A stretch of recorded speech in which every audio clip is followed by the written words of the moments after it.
The Labour local election results and the by-election are not great. It's a stumble and should be called as such, a serious stumble, rightly so. If your party loses one of the safest parliamentary seats, Runcorn and Helsby, to a six-vote squeaker by Nigel Farage's ideological forklift truck, it's going to be called a bad night, and it absolutely is. But if these results are bad for Labour, then they are apocalyptic for the Conservative Party. It's a bloodletting, it's a rout, it's a hemorrhage dressed in committee meetings with a few rosettes. Let's be absolutely clear. Before Thursday's elections, the Conservatives held almost 2/3 of the seats that were up for grabs, and that's not a high watermark.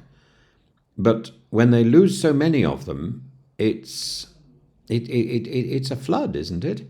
And now Kemi Badenoch's party has not just retreated from the high ground, they've reversed off a political cliff with the handbrake on. In Buckinghamshire, in Kent, in Devon, in Durham, names once spoken with Tory pride, now whispered with electoral dread, the Conservatives have ceded not just control, but credibility under Kemi Badenoch. What we're witnessing here is not simply defeat, it's double bleeding to the right, to Reform UK, with their Brexit burnished populism and their tents for migrants theatrics, and to the left, to the Lib Dems, who seem to have remembered how to win votes, especially where voters have remembered how to spell Gove.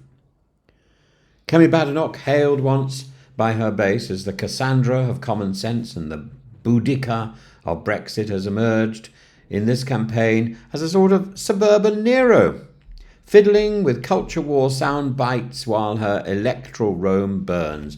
Indeed, her leadership, such as it is, has focused not on the economy but on her rebuilding her base, on weaponizing social resentment, on trans panic, on grooming gangs, on migrants in tents, while all the average real Conservative voter wants is more concerned about gas bills, GP appointments and their collapsing pension. Maybe also how they're going to pay the school fees. Into this void steps Nigel Farage, part showman, part storm cloud, and his Reform UK party is not just a spoiler, it's a structural threat. Reform has gone from protest vote to performance artist, winning hundreds of council seats, 2 mayor seats, and even a parliamentary by-election. And we should repeat, a parliamentary by-election by 6 votes against Labour in a heartland seat. Yet the margin was narrower than a tax cut in a trust budget, but it was enough. Farage now stalks the Tory heartlands like a raven with a clipboard, and he does so with one tremendous advantage. He is not in government, he can promise everything and deliver nothing, and the public, weary of 14 years of incoherence and barely a year of Labour aggression, are increasingly tempted. So, what of the party leader? What of Kemi Badenoch? Well, what we have is a woman who believes that governance is the subset of punditry. She's declared war on net zero, on woke, on Westminster consensus, on inclusivity, and it seems on common sense itself. If you can imagine Badenoch in 1940, we shall not yet fight on the beaches until we've had a consultation on the impact assessment for potential damp. She is Churchill in reverse, all scepticism, no spine, no substance. She can't even string a sentence together without getting it into a muddle. It's telling that the only bright spot for the Conservatives was a fluke win in Peterborough, a contest they would have lost had the vote split slightly differently. Elsewhere, it's been decimation by ballot. And oddly, much of the media has still missed the real story. They focus on Labour's stagnation and Reform's rise, fair enough, but they miss the truly extraordinary collapse of the Conservative electoral machine.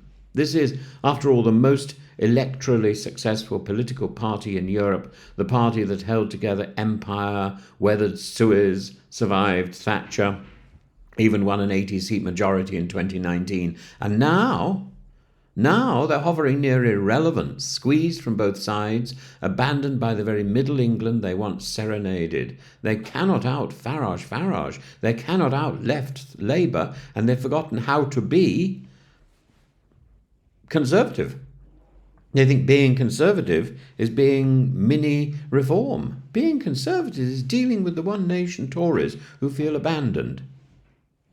And Badenoch doesn't understand that.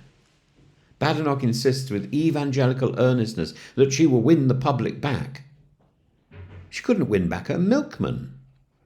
And to do any form of winning, she'll need more than apology and posture. She'll need a platform. And at present, the only platform she's standing on is the one which her party is finding is being unceremoniously pushed by reform. The economy, she has no message. Climate change, she scoffs. Cost of living, she deflects. Meanwhile, Labour mumbles and the Lib Dems nibble. And Farage, the ever-resilient political parasite, feasts. So yes, Labour has had a bruising, but it's the Tories who have suffered the amputation.